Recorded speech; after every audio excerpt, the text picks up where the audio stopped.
Hello बच्चों, let's read the question. Define age structure, death rate and birth rate. तो बड़ा simple question है. Question में हमें तीन चीजें पूछी गई है, हमें तीनों का डेफिनेशन देना है, एज स्ट्रक्चर का, डेथ रेट का एंड बर्थ रेट का. ठीक है, सबसे पहले हम चलते हैं एज स्ट्रक्चर के साथ. ठीक है, एज स्ट्रक्चर अब किसे कहते हैं?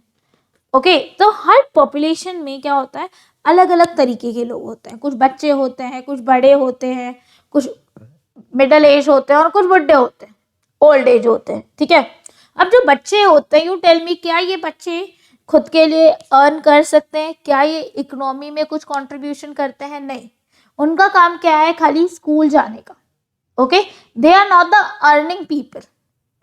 करेक्ट. तो ये जो है, ये जो हमारी जो पॉपुलेशन है वो कुछ भी कंट्रीब्यूट नहीं कर रही है. करेक्ट. अब नेक्स्ट जो आते हैं हमारे पेरेंट्स, बच्चों के पेरेंट्स. अब ये जो पेरेंट्स होते हैं वो दिन रात मेहनत करते रहते हैं. They are the working people. Okay, and they are between the age group of 15 to 59 years, क्योंकि 60 में जनरली सब रिटायर हो जाते हैं. और ये जो होते हैं ये डिपेंडेंट नहीं होते, ये ब्रेड अर्नर्स होते हैं. दीज आर द पीपल जो एक्चुअली इकोनॉमी को रन करते हैं और पॉपुलेशन के सबसे कंस्ट्रक्टिव पीपल होते हैं. अब ये जो लोग होते हैं इनके भी पेरेंट्स होते हैं, या over the period of time ये भी ओल्ड एज में चले जाते हैं.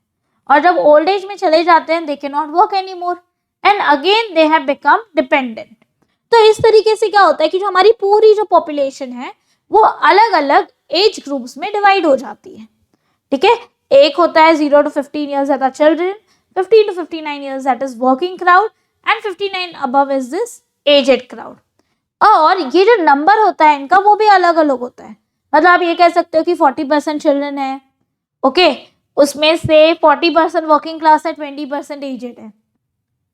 तो अब क्या होता है, ये जो एज स्ट्रक्चर होता है बेसिकली ये नंबर ऑफ पीपल होता है एक पर्टिकुलर पॉपुलेशन में जो डिफरेंट एज ग्रुप्स को बिलोंग करते हैं. तो अब आप मुझे बताइए कि कौन सा पॉपुलेशन ज़्यादा प्रोडक्टिव होगा, जिसमें कौन सा तरीके का क्राउड होगा? Yes, correct. जहाँ वर्किंग क्राउड ज़्यादा होगा वो जो पॉपुलेशन होगा वो ज़्यादा प्रोडक्टिव होगा, because they are earning members. ये दोनों तो डिपेंडेंट है ना, और अगर डिपेंडेंट लोग ज़्यादा बढ़ जाएंगे तो कंट्री की इकोनॉमी फिर ज़्यादा डेवलप नहीं करेगी. Next question is death rate. Death rate क्या होता है? Death rate is basically the number of deaths. कितने लोग, जब मैं 1000 लोगों के बीच में से कंपेयर करती हूँ कि 1000 में से एक साल में कितने लोग मरे, उसे मैं कहती हूँ death rate of that particular country और दैट पर्टिकुलर एरिया और that particular region. I hope you have understood what is that rate. Okay, फिर मैं बात करती हूँ बर्थ रेट की. ठीक है, बर्थ रेट वो लोग हैं जो लाइव बर्थ, मतलब जिंदा बच्चे जो पैदा हुए एक साल में 1000 लोगों के बीच में. ठीक है, से आप एक सोसाइटी में रहते हैं जहाँ 1000 लोग हैं, तो एक साल में कितने 1000 लोगों के बीच में कितने बच्चे और नए ऐड हुए हैं उसको हम बोलते हैं बर्थ रेट.